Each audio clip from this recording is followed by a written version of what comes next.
Hello friends, मैं doctor Nalini Chandra आपका legit come back show में स्वागत करती हूँ। आज हमारी चर्चा का विषय है डिवोर्स, यानी क्यों हमारे समाज में डिवोर्स की संख्या दिन प्रतिदिन बढ़ती जा रही है, जबकि हमारे भारतीय समाज में शादी को एक पवित्र बंधन जाना जाता है। ऐसी क्या वजह हैं या कैसे क्या कारण हैं जिनकी वजह से डिवोर्स हो रहे हैं? आइए कुछ इन्हीं सवालों पर मंथन करते हैं। और इस चर्चा में हमारे साथ शामिल हैं मिस ऋतु चंद्रा, जो दिल्ली हाई कोर्ट में प्रैक्टिस करती हैं।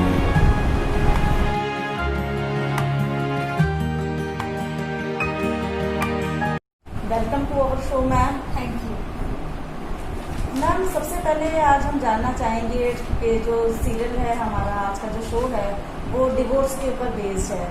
तो ये जानना चाहेंगे कि आखिर डिवोर्स क्या है? एक कोर्ट में, एक लॉ की बुक में डिवोर्स की परिभाषा क्या दी गई है? देखिए, जो डिवोर्स है हमारा हिंदू मैरिज एक्ट 1955 के अंदर आता है, जिसको हम सेक्शन 13 में पढ़ते हैं, जिसमें कि हम जानते हैं सेक्शन 13 में कुछ कारण दिए गए हैं, कुछ वजह दी गई हैं जिसको हम आधार मान के डिवोर्स के केस को फाइल कर सकते हैं। तो क्या कहते हैं, सेक्शन 13 तो हो गया हमारा कुछ वजहों के लिए जिनके कारण डिवोर्स होते हैं। और सेक्शन 13A में जब हम जाते हैं तो एक ऑल्टरनेट रिलीफ होता है, इसको हम जुडिशियल सेपरेशन भी कहते हैं। वो डिवोर्स से थोड़ा सा अलग होता है, प्रोसीजर वो होता है। और सेक्शन 13B में जब हम जाते हैं तो डिवोर्स बाय म्यूचुअल कंसेंट होता है, जिसमें कि दोनों स्पाउसेस जो हैं म्यूचुअली कंसेंटेड होती हैं, दोनों आपस में रजामंदी होती है कि हाँ, हम दोनों एक दूसरे के साथ नहीं रह सकते हैं, तो हमें डिवोर्स ले लेना चाहिए। तो वो कोर्ट में एक साथ जाके भी अपना पेटिशन फाइल कर सकती है, या तो अलग अलग भी अपना पेटिशन फाइल कर सकती हैं। और उनका जो प्रोसीजर पूरा होता है 6 to 18 मंथ्स में कंप्लीट हो जाता है। बहुत छोटा सा प्रोसीजर है, इसके लिए ज़्यादा टाइम भी नहीं लगता है, और अगर पार्टीज की कोई डिमांड है तो वो भी इजीली फुलफिल हो सकती है। आपने अभी बात करी जुडिशियल सेपरेशन की। आखिर जुडिशियल सेपरेशन है क्या, और आजकल कौन कौन से ऐसे कारण हैं जिनके कारण डिवोर्स की संख्या बढ़ रही है? आप कोर्ट जाती हैं तो डिफरेंट रीजंस आपके सामने आते हैं। कई पुरुष वर्ग आ रहे हैं केस लेकर, कई महिला वर्ग हैं। तो ऐसे कौन कौन से कारण हैं जिनकी वजह से डिवोर्स बढ़ते चले जा रहे हैं? देखिए, जुडिशियल सेपरेशन जो है वो मैंने पहले भी बताया कि डिवोर्स से एक अलग है। इसमें सेक्शन 13 में ये 13A में जो है ऑल्टरनेट रिलीफ के तौर पे दिया हुआ है। इसमें क्या होता है, दोनों पार्टीज जो होती हैं, जैसे हस्बैंड एंड वाइफ है, वो दोनों अगर एक दूसरे के साथ नहीं रहना चाहते तो उन्हें जुडिशियली सेपरेट कर देती है वो। इसमें एक चीज होती है कि आप लोग वैसे आप लोग अलग हैं एक दूसरे से, और आप लोगों को सेक्सुअली भी एक साथ नहीं होना है। आप एक छत के नीचे रह सकते हो, अलग अलग कमरों में रह सकते हो, लेकिन जिस दिन आप लोगों के बीच में सेक्सुअल कांटेक्ट हो गया उस दिन जुडिशियल सेपरेशन खत्म हो जाता है। और अगर कभी कोर्ट ने ऑर्डर दिया कि आप दोनों पार्टी जुडिशियली सेपरेट होइए, तो अगर आपका जुडिशियल सेपरेशन 1 साल तक चल गया है तो उसके बाद आप फर्दर डिवोर्स के लिए भी प्रोसीड कर सकते हैं।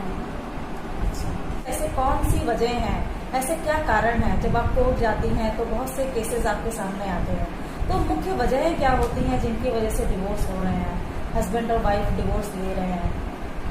देखिए, वजह तो जैसे मैंने बताया कि सेक्शन 13 में डिफाइंड है कि कई सारी वजह हैं, और केवल वही वजह जो है एग्जॉस्टिव नहीं है, उन्हीं वजहों के अंदर से ही कुछ ब्रांचेस निकल जाती हैं। जैसे कि क्रूएल्टी का देखा जाए तो क्रूएल्टी भी हमारी कई प्रकार की होती हैं। फिजिकल क्रूएल्टी होती है, इमोशनल क्रूएल्टी होती है, इकोनॉमिकल क्रूएल्टी भी होती है, जिसको हम DV एक्ट में पढ़ते हैं, जो डोमेस्टिक वायलेंस एक्ट जो है 2005, उसके तहत हम पढ़ते हैं। तो उसमें हमें पता चलता है कि कितनी प्रकार की क्रूएल्टी है, और वो ग्राउंड बन जाते हैं हमारे डिवोर्स के। ये तो जाना कि हमें तलाक के कारण बनते हैं ये वजह। ऐसा कौन सा वर्ग है, पुरुष वर्ग ज्यादा तलाक के लिए आता है या महिला वर्ग ज्यादा तलाक के लिए आ रहा है? क्या कुछ ऐसा डेटा भी है? देखिए, मैं डेटा के बारे में तो नहीं जानती, लेकिन हाँ, मैंने अपने LLM के दौरान में कुछ स्टडीज करी थी जो कि डोमेस्टिक वायलेंस के ऊपर था। तो उसमें जाहिर सी बात है कि महिलाओं के ऊपर ही करी थी। तो मैंने यही देखा था, और जो मेरा 7 साल का करियर रहा है उसमें मैंने केसेस में ज़्यादा यही देखा है कि महिलाएं ही ज़्यादा फॉरवर्ड आ रही हैं डिवोर्स के लिए, क्योंकि परेशानी उन्हें अपने हस्बैंड से यही इसी प्रकार की हो रही कि उनके साथ वायलेंस हो रहा है, फिजिकल, इमोशनल, इकोनॉमिकल, कई तरह का। जैसे स्टडीज में मैंने कई जगह देखा कि कहती थी कि हमारा हस्बैंड कुछ कमाता ही नहीं है, पैसा हाथ में होता ही नहीं है, तो मैं क्या करूं, मजबूरन मैं अपने माँ बाप के घर रह रही हूँ, तो इससे अच्छा है ना कि मैं डिवोर्स ले लूं अपने। नेक्स्ट प्रश्न हमारे पास आया है। मैं चाहूंगी कि इसी मुद्दों को लेकर हमारे कुछ दोस्त हैं जिन्होंने कुछ प्रश्न पूछे हैं, तो मैं चाहूंगी कि आप उन प्रश्नों के उत्तर दें। और पहला प्रश्न आया है, रजिस्ट्रेशन से रिलेटेड है, जो कि अशोक यादव जी ने भेजा है। वो लिखते हैं कि क्या मैरिज को रजिस्टर्ड कराना ज़रूरी है, और किसी अवस्था में अगर उनकी शादी तलाक के दर पर पहुंच जाए तो ऐसे में क्या मैरिज को रजिस्टर्ड होना कहाँ तक जी, मैं अशोक यादव जी से कहना चाहूँगी कि उनका सवाल बहुत ही अच्छा है, क्योंकि रजिस्ट्रेशन से रिलेटेड बहुत से क्वेश्चंस रेज हो जाते हैं। तो रजिस्ट्रेशन जो है हमारा हिंदू मैरिज एक्ट में ही सेक्शन 8 में डिफाइन किया हुआ है। तो उसमें ये जो रजिस्ट्रेशन ऑफ मैरिज है मैंडेटरी नहीं है। अगर कोई स्टेट चाहे तो वो अपने स्टेट में लॉ में ये मैंडेटरी कर सकती है कि अब से जितने भी शादियां होंगी वो क्या कहते हैं, चाहे जैसे भी हो, चाहे मंदिर में शादी हो रही हो या अलग तरह से हो रही हो, बड़े उसमें पंडाल में हो रही हो, जो भी है वो आपको रजिस्ट्रेशन करवाना पड़ेगा। ये स्टेट्स के ऊपर डिपेंड करता है। अगर शादी का मैरिज आपने रजिस्ट्रेशन करवाया है तो बहुत अच्छी बात है, लेकिन अगर नहीं भी करवाया है तो इसमें घबराने की बात नहीं है कि आपको डिवोर्स लेने के लिए रजिस्ट्रेशन करवाना पड़ेगा तभी डिवोर्स आपका मान्य होगा। ऐसा कोई नहीं है, कोई जरूरी नहीं है। अगर आपकी शादी वैलिड है तो आपको डिवोर्स भी आराम से मिल सकता है। अगला प्रश्न आया है हमारे पास मिस्टर राहुल सेठी, ठाणे, महाराष्ट्र से। वो लिखते हैं कि उनकी वाइफ कई बार उनसे लड़ती झगड़ती हैं और ऐसे में वो उन पर कई बार दबाव डालती हैं उनसे, उनके घर वालों से अलग होने के लिए। ऐसी स्थिति में वो क्या करें, उनको क्या करना चाहिए? देखिए, इसमें जो है हम अगर वो उनके पेरेंट्स से अलग होने को कहती हैं तो ये मैं उनकी जानकारी के लिए बता दूं कि माँ बाप का अधिकार अपने बच्चों के ऊपर हमेशा रहता है। उसके लिए हम अलग से हमारे पास एक्ट भी है। माँ बाप का अधिकार बच्चे के ऊपर रहता है कि वह उससे मेंटेनेंस मांग सकते हैं, जिसको उनकी वाइफ क्या कोई भी शक्ति मैं कहूँगी कि उस राइट को खत्म नहीं कर सकती है। हालांकि अगर सवाल आता है कि वो उनके पेरेंट्स से उनको अलग होने की कहती है, तो अगर राहुल जी जो है एक ही शहर में है जिस शहर में उनके पेरेंट्स रह रहे हैं और उस समय कहती है कि आप इस शहर में रह के अलग घर लो, तो ये मुझे कोई जायज वजह तो लगती नहीं है।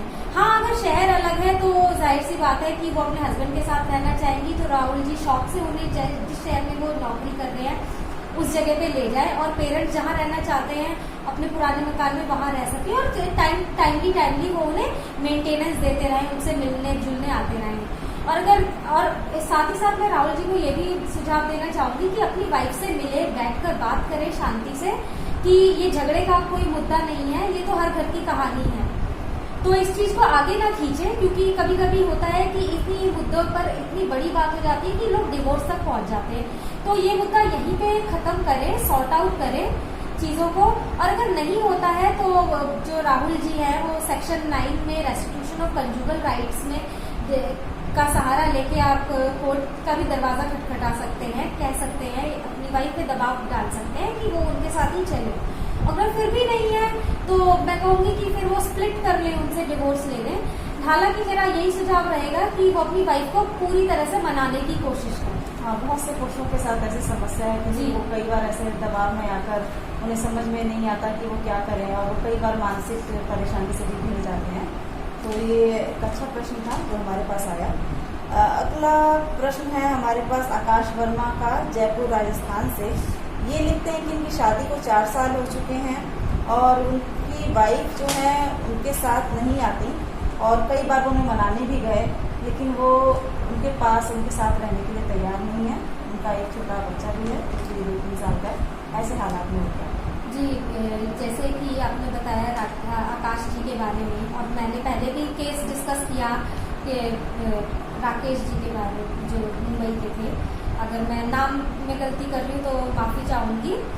तो उसमें यही है कि अगर वह अपनी वाइफ के पास कई बार जा चुके हैं उन्हें मनाने के लिए और वो नहीं आ रही हैं, तो सबसे अच्छी बात है कि वह सेक्शन 9 में जाए, हिंदू मैरिज एक्ट में ही सेक्शन 9 में जाए और उसके तहत वो एप्लीकेशन मूव करें अपने क्या कहते हैं कोर्ट में अपने, और क्या कहते हैं लगाएं रेस्टिट्यूशन ऑफ कंजुगल वाइफ की कंजुगल राइट्स के लिए कि वह अपनी वाइफ के साथ रहना चाहते हैं, क्योंकि उन्हें कोई परेशानी नहीं है अपनी वाइफ से, वो बस चाहते हैं कि वो उनके साथ रहें। तो वो इस सेक्शन का सहारा लेकर अपनी वाइफ को वापस पा सकते हैं। अगला प्रश्न है हमारे पास सुमन दुबे जी का। ये देवर ये यूपी से हैं। ये लिखती हैं कि इनको डिवोर्स के बाद मेंटेनेंस के बारे में जानकारी चाहिए, तो इनको कुछ जानकारी आप दीजिए, इसको कुछ प्रकाश डालिए। मेंटेनेंस जो है हमारा हिंदू मैरिज एक्ट में भी सेक्शन 25 में दिया हुआ है, इसमें कि परमानेंट एलिमनी एंड मेंटेनेंस के बारे में है। तो जब भी कोर्ट जो है डिसाइड करती है, ऑर्डर करती है, डिक्री देती है कि क्या कहते हैं आप लोग से अब डिवोर्स हो चुका है, तो एक अमाउंट फिक्स करती है मेंटेनेंस के लिए। वो चाहे वाइफ के लिए हो, अगर वाइफ पेटिशनर है तो वाइफ के लिए करेगी, अगर हस्बैंड पेटिशनर है तो हस्बैंड के लिए करेगी। तो इस पेटिशन में ये मेंटेनेंस में ऐसा होता है कि एक होता है हम लोगों का कि परमानेंट हम लोग ले लेते हैं कि फुल अमाउंट जो होता है हम लोग ले लेते हैं एक ही बार। जी, एक ही बार लमसम में ले लिया। एक ही बार हम लोगों ने लमसम में ले लिया, और एक दूसरा होता है मंथली ले लिया। वो भी अगर कोर्ट डिसाइड करती है तो हस्बैंड या वाइफ की इनकम के ऊपर डिपेंड करता है। वो मैं क्या कहते हैं पूरी तरह से नहीं बता सकती, क्योंकि वो कोर्ट का मैटर है सारा। अगर हस्बैंड एग्जाम्पल के लिए कह सकती हूँ कि जैसे 30,000 है तो उनकी वाइफ को मिल गया 15,000 प्रति माह मिल गया, या अगर वो उनकी वाइफ चाहती है कि उन्हें एक ही बार में मिल जाए तो जैसे 2 लाख मिल गया, 1 लाख मिल गया, तो ये एक फिक्स अमाउंट होता है जो कि हर महीने का चक्कर नहीं होता है, वो फिर एक ही बार में उनको मिल जाता है। अगला प्रश्न है हमारे पास प्रेरणा सहाय का। ये छत्तीसगढ़ से पूछती हैं, क्या उनके डिवोर्स के केस में उनको किसी प्रकार की आर्थिक मदद मिल सकती है? ये ऑलरेडी केस दायर कर चुकी हैं, लेकिन फाइनेंशियली ये अपने केस को आगे प्रोसीड नहीं कर पा रही हैं, तो ऐसे में इनकी कोर्ट क्या आर्थिक मदद कर सकता है? देखिए, कोर्ट एक तो ये अगर ये वकील की या किसी की भी पैसे से मतलब इनकी आर्थिक स्थिति सही नहीं है, तो एक तो इनके पास ऑप्शन बचता है लीगल एड का, जो कि हर कोर्ट में लीगल एड ऑफिसेस बने हुए हैं। वो वहाँ पे जाके अपना नाम रजिस्टर करवा सकती हैं और लीगल एड के थ्रू उन्हें फ्री में कंसल्टेशन एंड उनका फ्री में ही केसेस चल सकते हैं। और दूसरा ऑप्शन होता है हमारा सेक्शन 24 में ही हिंदू मैरिज एक्ट में, जिसमें कि मेंटेनेंस पेंडेंटे लाइट होता है, यानी कि during the pendency of the case.